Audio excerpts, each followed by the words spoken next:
before you package your beer, whether it's into a can or bottle or a keg, you've got to take a measurement of what the carbonation level is. Oh, mate, the day I stop learning about stuff that happens in beer is the day I stop being a brewer. I don't see that ending anytime soon.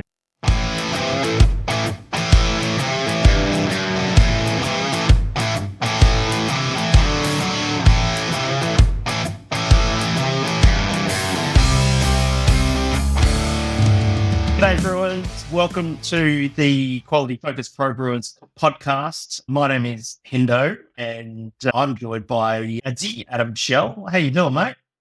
I'm good, mate. How are you? I'm doing fantastically, thank you. I'm feeling pretty good, pretty relaxed and pretty refreshed. Just got back from Fiji last week. Yeah, how was it? You were over there for your coaching thing or something, were you? Yeah. So learning is a big part of my jam and what I do and that sort of thing. And so I coach professional brewers, but I actually have my own coach, and he's a coach who coaches coaches.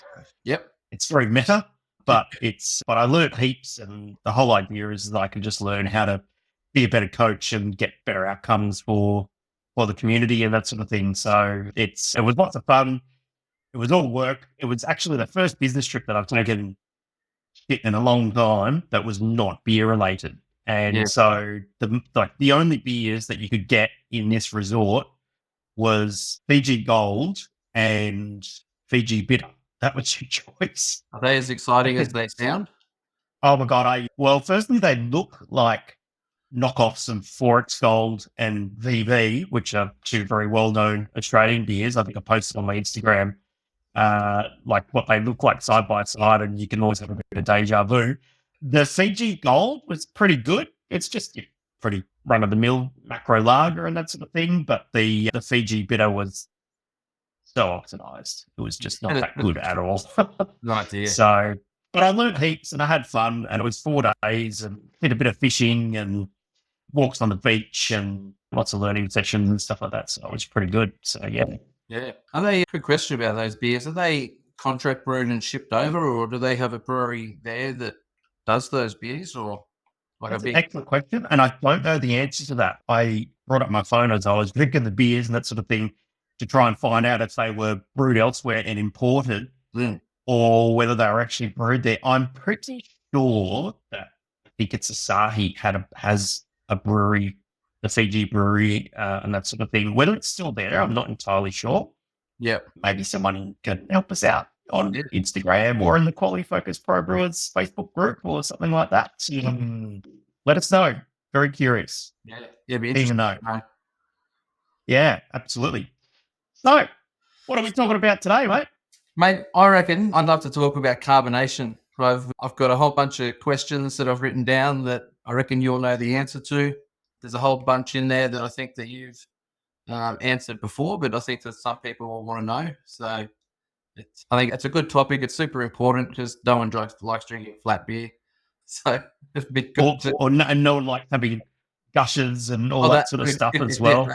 And and bottle bombs and all that sort of stuff. Absolutely. Yeah. It's actually one of the most common questions that brewers reach out to me to one of the most common challenges that they experience. And carbonation is one of those things you need to get right in your beer.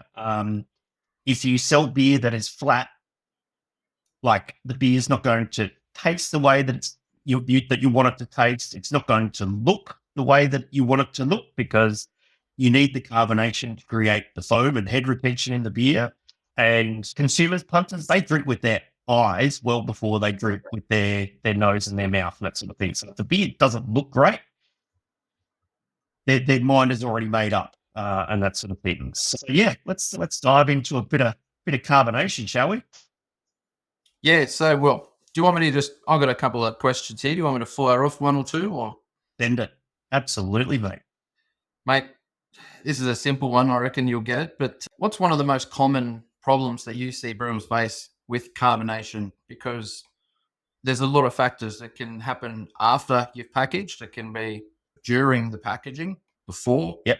So yeah, what's the most common problems that you see brewers face? The most common problems that I see brewers face is basically a poor understanding as to how carbonation works, taking days and days to carbonate beer there, and also getting inconsistent outcomes with regards to their carbonation. So either the beer's over-carbonated or under-carbonated, and brewers in the bright beer tank trying to chase their tail to get the carbonation levels right in their beer. But I think, and just to compound that issue as well, is that we're currently experiencing in many areas of the world CO2 shortages. Not so much here in Queensland, Australia, where we are, but I know in Victoria, in Southern Australia, there are issues, supply issues. And I know in certain parts of the United States, there are CO2 supply issues, which for me sounds really fucking weird because we have a CO2 problem in the atmosphere. Yet we can't find enough to put bubbles in beer. It's just ridiculous. Yeah, but it's funny that, as you say, that is a big problem. I didn't realize that we had shortages even here in Australia. I know that New Zealand were having issues and the US, but there's also the prevalence of now like smaller craft brewing capture, like carbon capturing from ferment and that sort of stuff. So those sort of things are starting to come down to a smaller footprint that we can use in smaller breweries. Yeah, absolutely. And to be honest with you, you could go down that path. And yes, they have a small footprint and that sort of thing, but you can use your own CO2 in your brewery by doing something as simple as just capping or bunging up your tank towards the end of fermentation and that sort of thing, and lowering your exposure to that supply risk. And in some respects, you can get some better outcomes with regards to your carbonation, more fine bubbles in your beer and all that sort of thing. The supply issues aside, I think probably the number one problem is the length of time that it takes to carbonate a tank of beer. Like I speak to brewers sometimes and they'd say, I ask them, how big are your tanks and how long is it taking to carbonate them? And some brewers are taking 5 odd days, 3 to 5, sometimes 6 days to carbonate, say a 10 hectoliter or 10 barrel tank of beer. And when you put that into one of the performance metrics in a brewery is what's called residence time. So that's the number of days between brew day and packaging day, right? And so if, say, 3 to 6 of those days, let's just call it 5 days on average, if 5 of those residence days are purely waiting for carbonation to happen, well, that's 5 days that you could have brewed another batch of beer and started that tank from fermenting away. So what you're effectively doing is you're leaving money on the table with regards to the throughput of your brewery. And so if you can carbonate the beer faster, it means that you can put more beer through, more volume of beer through the same number of tanks and effectively increase your production capacity without the need to buy more tanks and have the floor space for it and that sort of thing. So the thing is that it's actually possible to carbonate beer really quickly. I know when you and I were brewing at the TAFE brewery, we had a 2.5 hectoliter, 250 litre, 2.5, let's call it 2.5 barrels in freedom units. And we were carbonating those beers in around 5, maybe 10 minutes tops if we had to do a little bit of an adjustment and that sort of thing. And it's super easy to carbonate beer really, really quick once you get an understanding of how beer carbonation works. So that 250 litres, for instance, you can, if you have, say, a 10 hectoliter or a 10 barrel tank, there's nothing stopping you from carbonating a 10 hectoliter or a 10 barrel tank of beer in, I don't know, 15, 20 minutes, maybe. Yep. Right. And so it's possible for a brewer to either in a uni tank or after you've transferred to a bright beer tank to carbonate the beer in one afternoon and have it ready to pack the following morning. That's totally doable. Yeah. Yep. It also does come down too, because what if you don't use carb stones? So what if you're just using sponding or just relying on that end of ferment CO2? How do you know when to cap it? And so basically, so it's actually a really simple calculation. All right. So I think before we dive into the how-to, I think we should talk a little bit about what carbonation is and how carbonation works. All right. Yeah, actually, I do have that down there as well. So So basically, carbonation in its real simplest form is how much CO2 gas is dissolved in the liquid, which in this case is your beer, right? There's lots of carbonated beverages out there. You've got soda or soft drink, you've got champagne, cider. Lots of different beverages that we drink are carbonated, right? Yep. And so if you think of something that's dissolved into a liquid, if I took a teaspoon of sugar and I went and dissolved that into, say, a glass of water, right? That sugar is now dissolved in the water and it's now part of the liquid. And you can't see it. You don't see the sugar granules anymore or anything like that, but it is dissolved in the liquid and it's created that mix, right? And CO2 is basically the same, right? And so when you're talking about CO2, firstly, you need to get a basic understanding of the units of measure around CO2 and beer carbonation, right? So the two units of measure that you've got to be concerned with is pressure. Pressure is measured in kilopascals. If you are a metric brewer, a cool metric brewer like me, if you are one of our American friends, you're going to be using freedom units. And so you're going to be using PSI, pounds per square inch. So understanding the unit of measure of pressure is important. And the second unit of measure that you're going to be using is the amount of CO2 that's dissolved in the beer. Okay, so for me, again, I'm a metric brewer, so I use grams per litre of CO2. If you are using freedom units, you're going to be using volumes of CO2. So, and the reason why our friends who use freedom units use volumes of CO2 is because you don't use the metric system and you can't have pounds per barrel when it comes to CO2. I suppose you could, but the numbers would be really weird.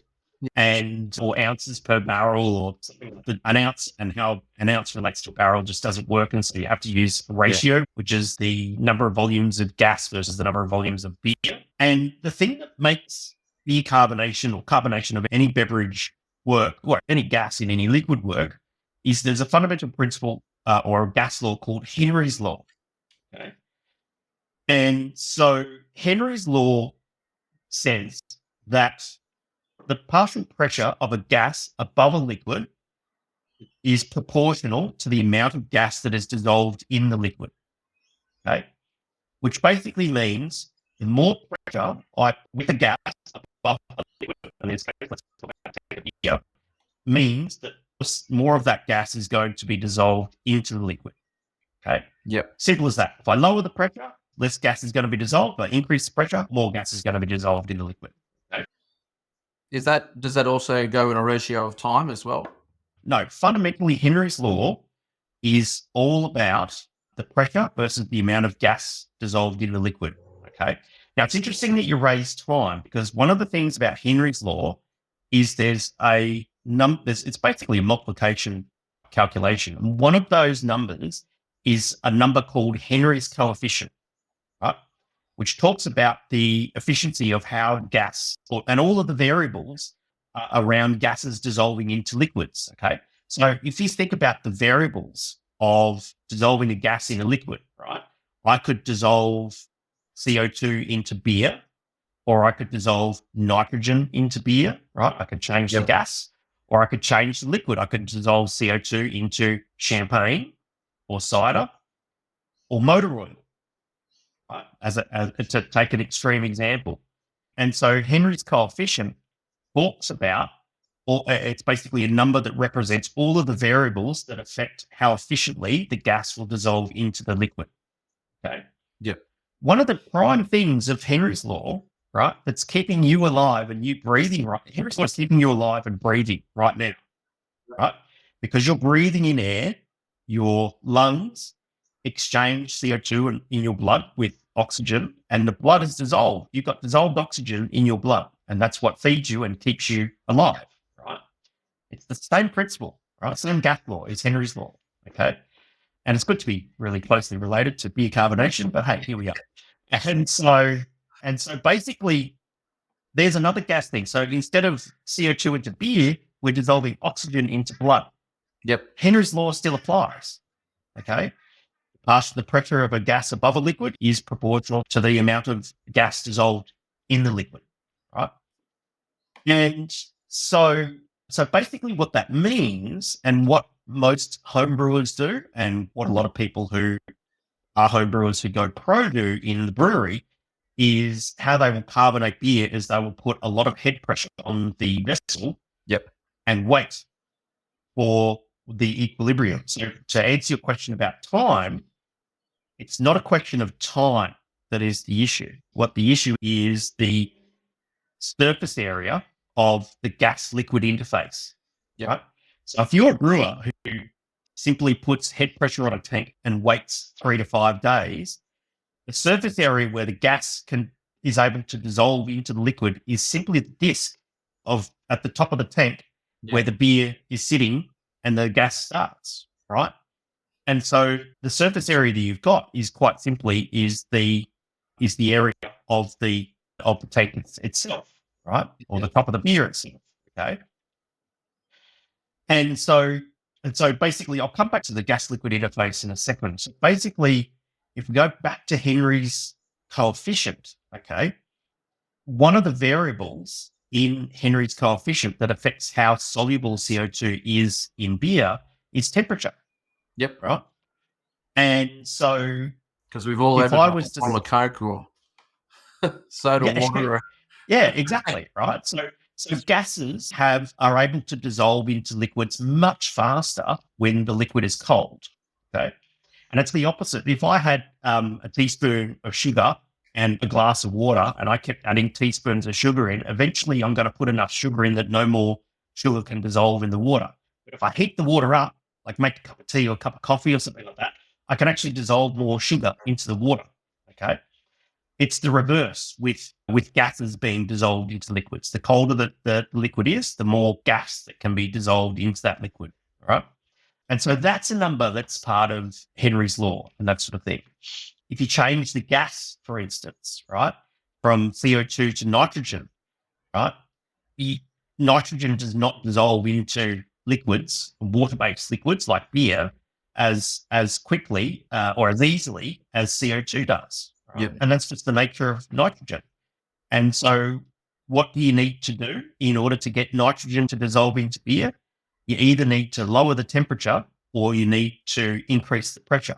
Now, you can't lower the temperature because the beer is eventually going to freeze. Right?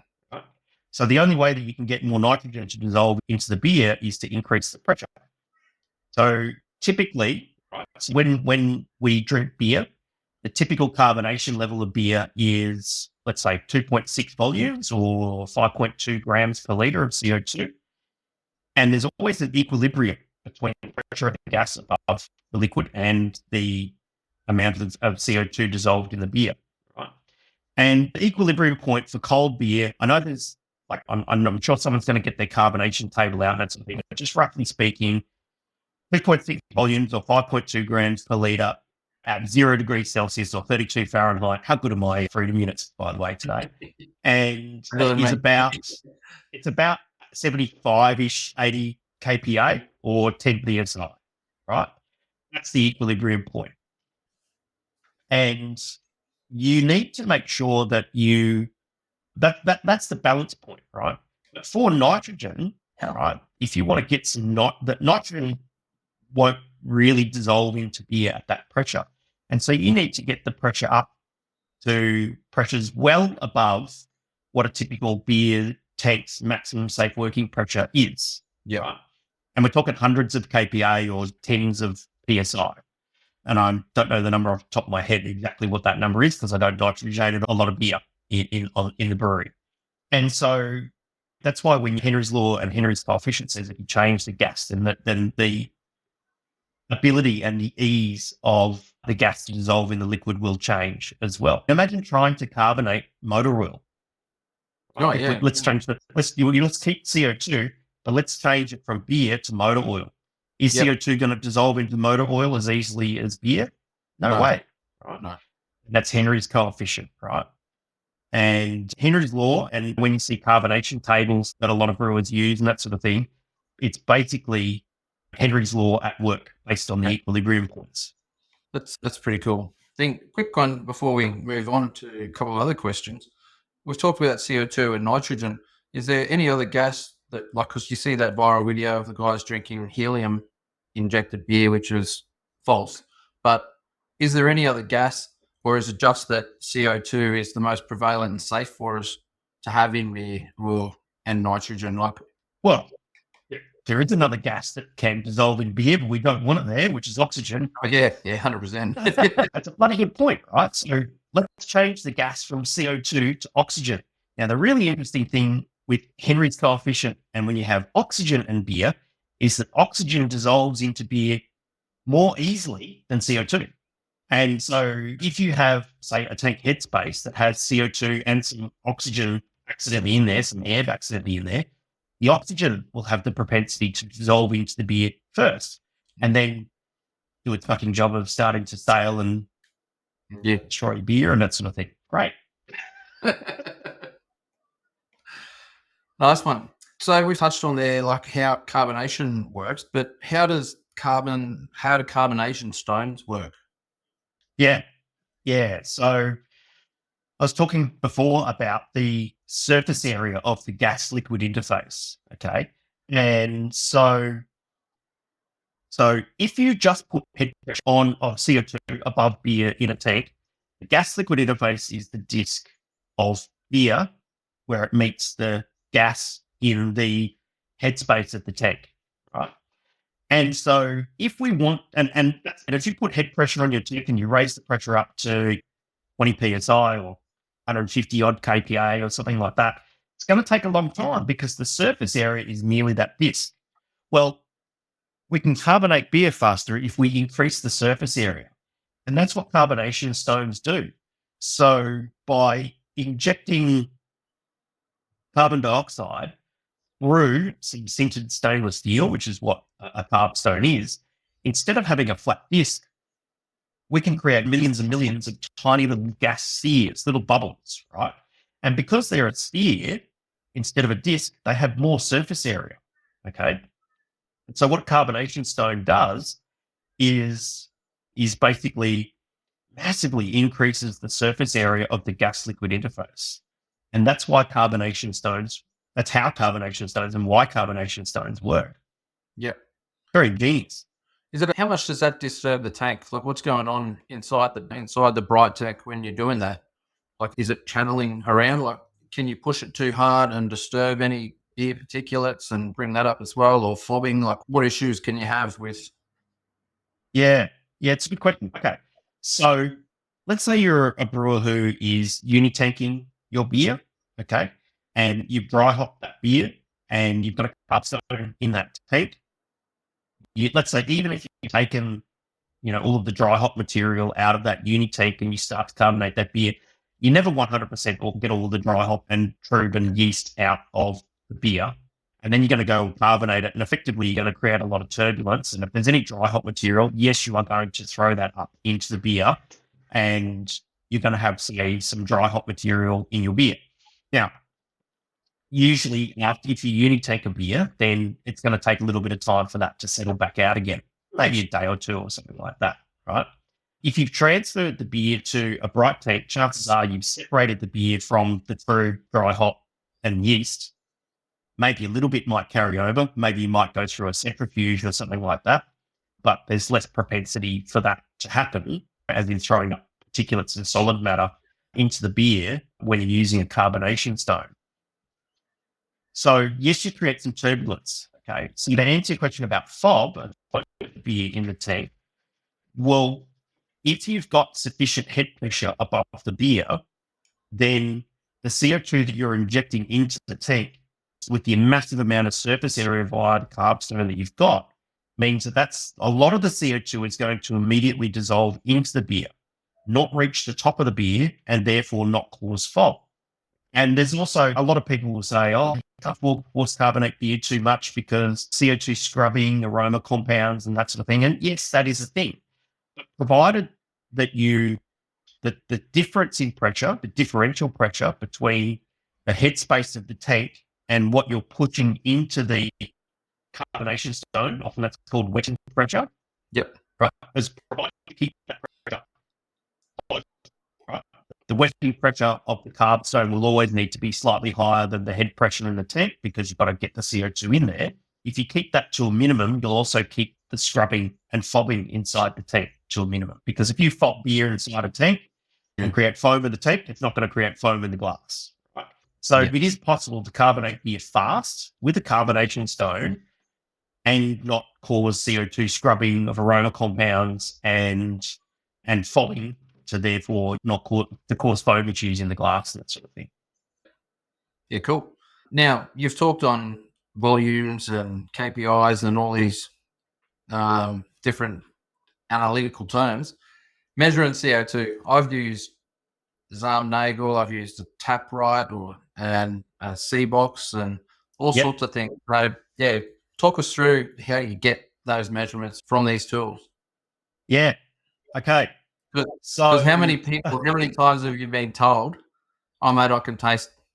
Oh, okay. I tell you what doesn't work is the mouthometer. Right? If you're a professional brewer and you think you can taste carbonation, good on you, but you can't. Right? If you can tell the difference in carbonation of a beer at, say, 2.3 volumes versus 2.6 volumes with your mouth, I'll give you a job. Right? I'll give you a job. I'll pay for my CBox. That's what's that, 30 grand. Right? I'll pay you 30 grand to come and do that in my brewery. Right? You can even stand around all day and wait until I'm carbonating beer. It does not work. All right. So you can't measure carbonation in beer with your mouth. Right. So you need an instrument that's going to be able to use Henry's law to be able to take a measurement. Okay. And so the options that you've got, you can use a Zahm Nagel. You can use are they called Taprite? Yeah, the little plastic ones. Taprite. Yeah. Yep. Taprite. You can use a Gehaltometer, and there's a couple of different flavors that measure carbonation and dissolved oxygen, or you can use an Anton Paar CBox. Now, guess what? They all work exactly the same way. Yeah, right.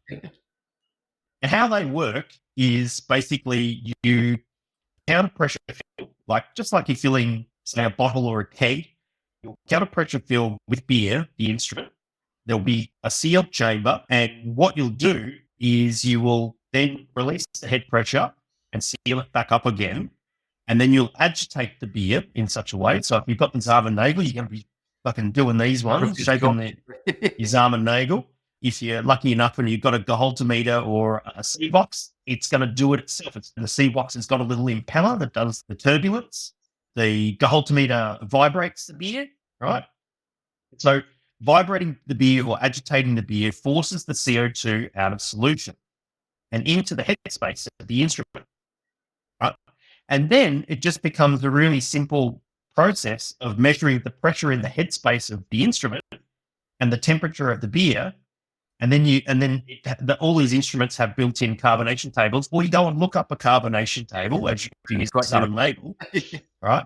And that tells you what the carbonation level is. Right. Now, if you don't have a Zahm Nagel or a CBox and that sort of thing, and you want to see the effect of negative pressure and how a Zahm Nagel or a CBox or a Gehaltometer works, right?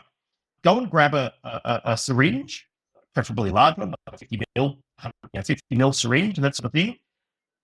Go and pull some carbonated beer. You can pull it out of a glass. It doesn't really matter.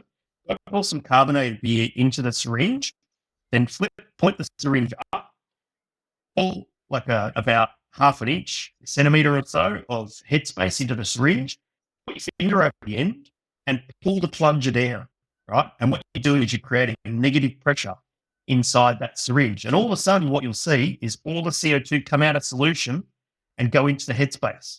Yeah. Because it's all about equilibrium, all right? And that's exactly what happens with the Zahm Nagel, with the Gehaltometer, with the CBox and with the Taprite. That's all they do is they measure pressure and temperature, and you can determine the amount of CO2 in the beer. Nice. What's your preference? Do you have a preference on one, like probably the Anton Paar CBox? Because you know me, yeah. Give me the expensive toys, and I'm happy. So look, you don't need the expensive toys, right? Look, I have a personal preference for the CBox because it does DO as well, and it does it in the same reading. And I find them quite reliable if they're well maintained. But they're all good and they all work. If you've got the Taprite thing, which is like a few $100, good, use it, good enough, right? If you've got a Zahm Nagel and you're walking around the brewery shaking them like these ones, that sort of thing, good enough. And if you've got a gold speed or a CBox and you can afford to drop 10 to 30K on that sort of equipment, your brewery can afford it, good. Yeah. Right? Doesn't matter. But what does matter is that before you package your beer, whether it's into a can or bottle or a keg, you've got to take a measurement of what the carbonation level is. Right? And you've got to note that in your bright beer log, in your batch logs, before you go and release that beer to packaging and before you release that beer to market. Right? Because if you wind up with a situation where you start to get customer complaints, oh, this beer is too flat or it's over-carbonated, you need to have the records to show what the carbonation level was before you went and packaged and sent that beer out the door. Yeah, and so you can correlate and make sure you can work out what the problem could be then. If it's over-carbonated. Yeah, exactly. Why is it over-carboning? Is it diastaticus or something else that's happening in the can? Yeah, it's over-carbonation in package can happen for lots of reasons, and 9 times out of 10, it's microbiological issues and fermentation. And the thing is, if you've got a baseline of what your carbonation was before you release the beer, then you can actually tell what's going on, right? Yeah. And the other thing is like natural carbonation, which is really interesting as well, right? So if you're a brewer, if you're a pro brewer who's suffering from a CO2 shortage, it's really easy to measure the amount of carbonation you're going to get from fermentation itself, right?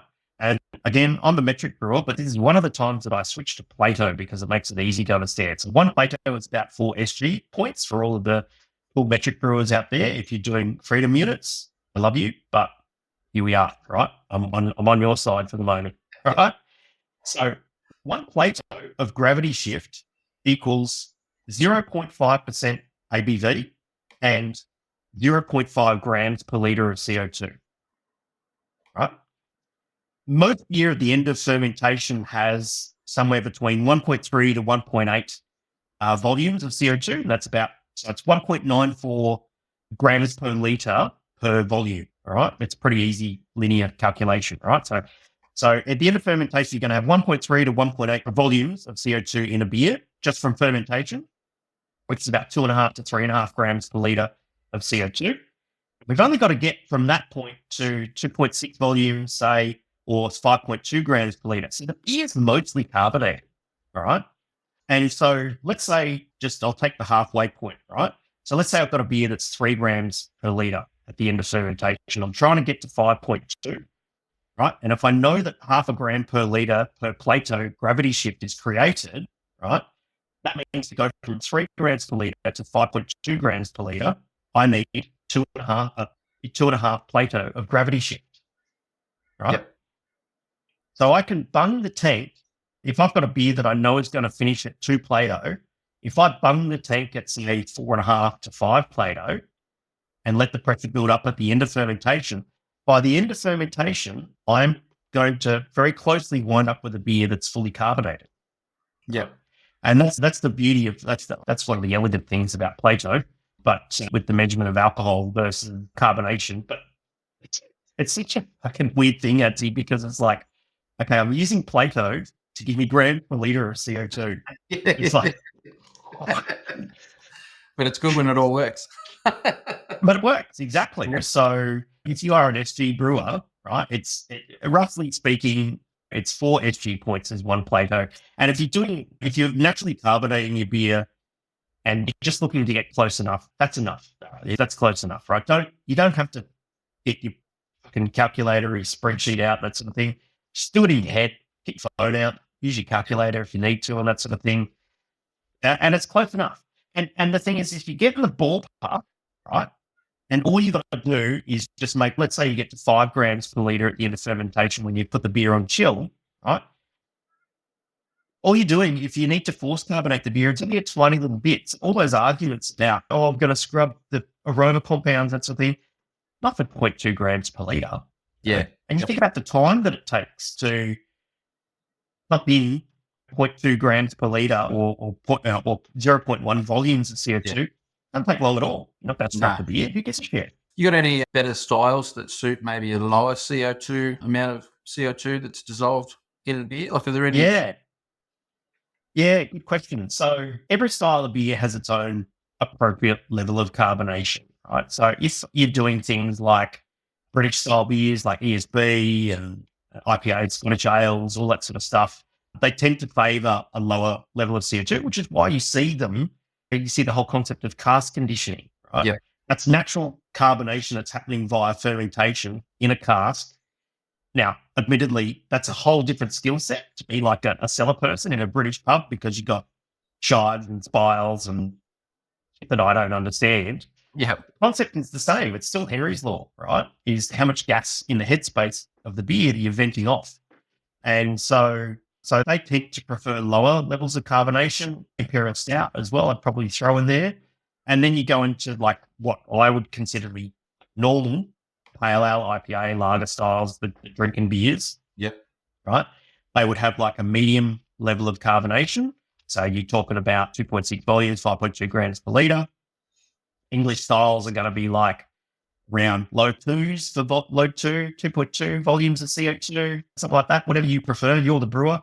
And then you get into certain styles of beer that prefer higher levels of carbonation. Saison being probably one of the classic ones. So you're going to go up to 3 volumes of CO2 or 6 grams per litre for those styles because you want them to be quite lively and have that big, tall, fluffy, pillowy head on them. Yeah. In that style of beer. So I guess the advice there is don't use a one-size-fits-all approach with regards to carbonation. Different styles of beer require different levels of carbonation, and you need to specify that in your product specification. Right. Yeah, nice. Mate, I don't really have anything else. Have you got anything that I was missing that you think you'd love to? I think we've covered carbonation. Do you feel smarter? Yeah. There's stuff that you're always learning, right? Every day's a school day. So no, there's always picking something up that you never know. So that's good. Oh, mate, the day I stopped learning about stuff that happens in beer is the day I stopped being a brewer. I don't see that ending anytime soon. No, I don't think so either. No. Hey, listen, we should tell people how they can come and join the conversation. So come and visit us over at qualityfocusedprobrewers.com. You can subscribe to us on all of the platforms such as Apple and Spotify and Google. Check us out on YouTube at Rockstar Brewer, Instagram, Facebook, TikTok. You can see Adsy over there. And come and join the Facebook group. If you head to qualityfocusedprobrewers.com, there will be a link there and you can come and join the Facebook group. Be sure to answer the membership questions because we keep it a pro brewer safe space. And come and have a chat. We'd love to talk to you. That'd be great. Awesome. All right. Well, thanks for the chat today, mate. I really appreciate that. And we'll see you guys in the next episode. Thanks for listening. Cheers. Cheers.